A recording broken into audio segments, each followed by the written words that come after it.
kami akan kupaskan prinsip kelima rukun negara, iaitu prinsip kesopanan dan kesusilaan dalam membentuk individu yang mempunyai amalan budi pekerti yang mulia dan baik tutur kata. Dalam video ini juga kami akan memupaskan kesan amalan ini dari segi keluarga, masyarakat dan juga negara.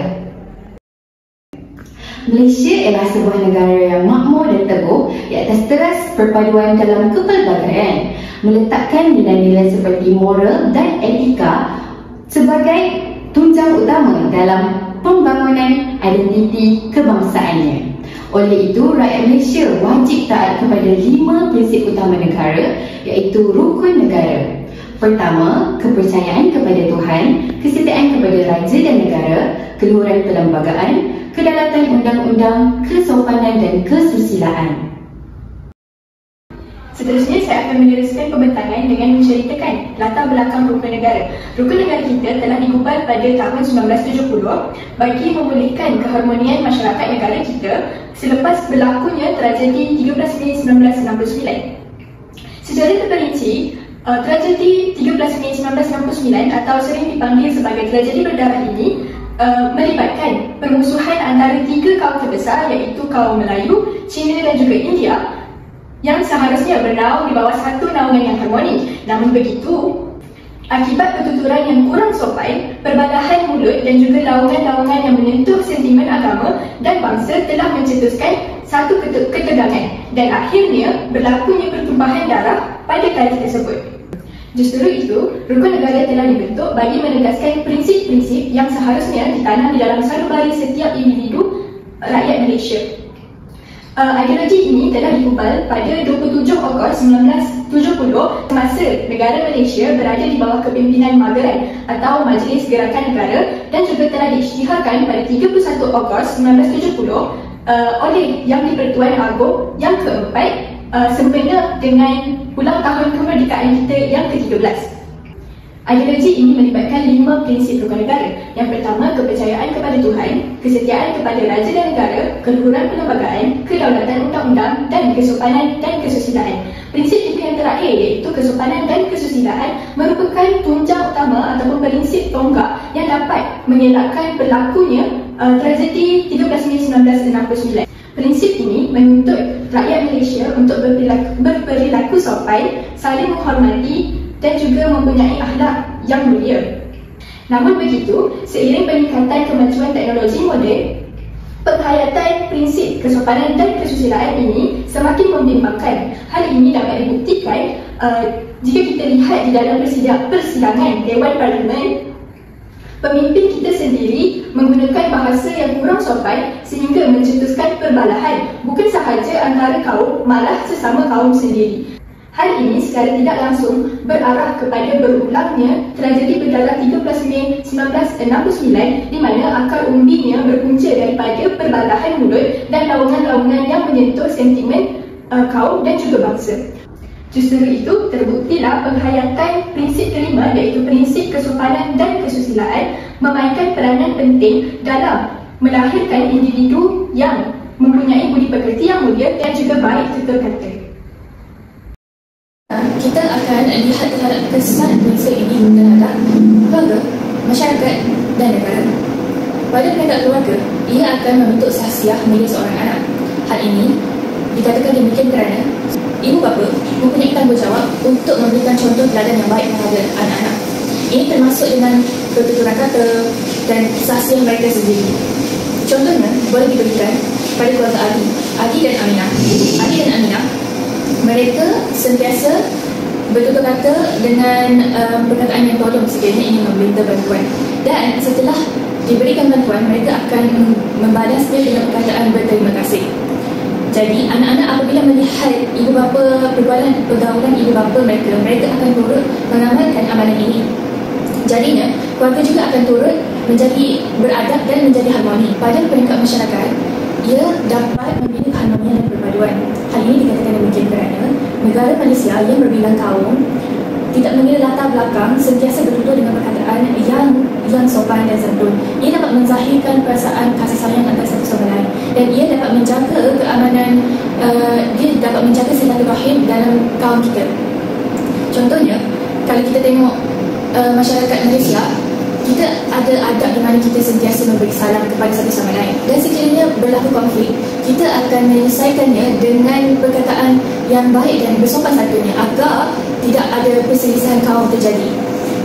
Seterusnya, di peringkat masyarakat juga, prinsip ini dapat mengurangkan salah faham, kerana apabila kita menggunakan perilaku yang sepatutnya, perilaku yang matang, ia dapat membantu kita untuk menyelesaikan masalah itu dengan lebih terperinci. Kita tidak akan terus membuat keputusan yang terburu-buru kerana kita telah menerapkan prinsip ini di dalam diri kita.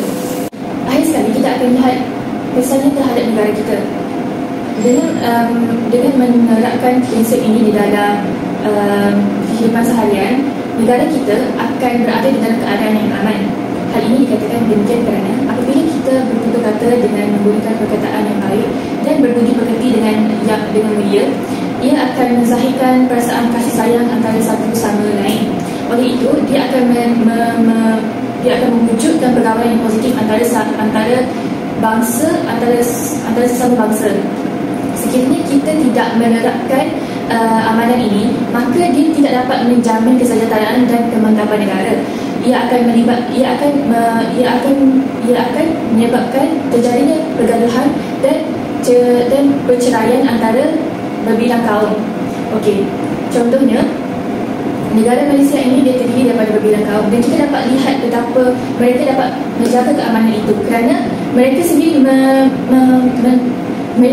menanamkan nilai kesopanan dan kesejahteraan ini di dalam jiwa mereka.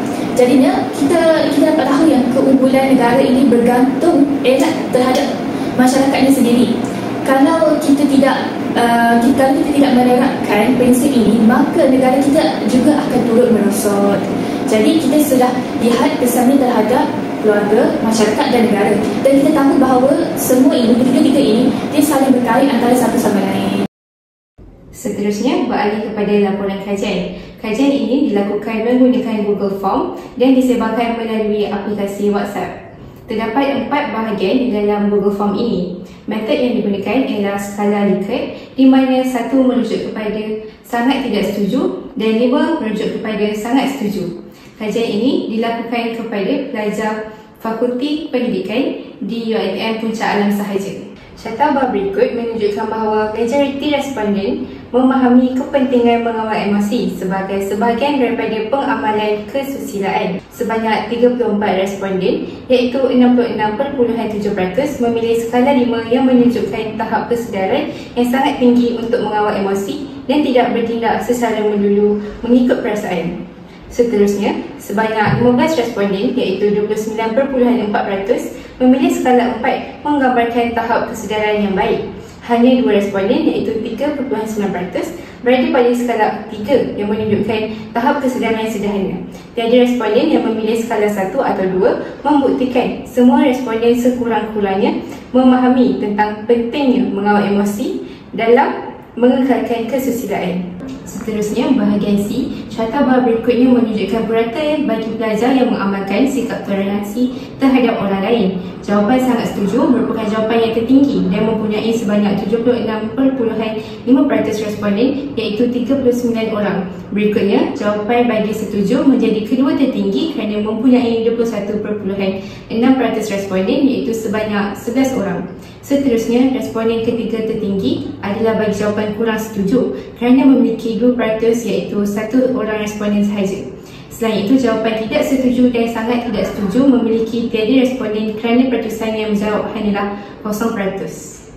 Dan tak akhir sekali, carta bahawa memperlihatkan tentang kepentingan kesusilaan yang diterapkan sejak kecil. Majoriti responden memilih jawapan di skala 5, iaitu sangat setuju.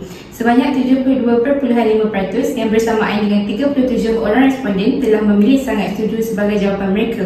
Jawapan yang kedua tertinggi pula ialah jawapan setuju yang memiliki sebanyak 25.5% atau 13 orang responden. Hanya seorang responden sahaja, iaitu sebanyak 2%, telah memilih jawapan kurang setuju. Selebihnya, jawapan tidak setuju dan sangat tidak setuju tidak memiliki sebarang responden. Kesimpulannya, prinsip kesepadan dan kesusilaan merupakan satu pedoman yang wajib diamalkan oleh semua masyarakat di negara ini, tidak kira umur, agama, kaum dan antarabangsa kerana ia dapat membina peribadi mulia dan keharmonian kaum yang seterusnya membawa kepada keamanan negara. Berdasarkan kajian yang telah dibuat ke atas pelajar Fakulti Pendidikan, majoriti pelajar yang berpurata melebihi 90% menunjukkan kesedaran dan kefahaman yang tinggi dalam pengamalan rukun negara kelima ini dalam kehidupan sehari mereka. Dapatan ini merupakan satu petunjuk bahawa inisiatif untuk memupuk dan mengintegrasikan amalan rukun negara ini perlulah dikekalkan oleh semua pihak agar dapat melahirkan khususnya bakal pendidik yang bukan sahaja cemerlang dari segi akademik tetapi juga dari segi peribadi mereka sendiri. Sekian, terima kasih.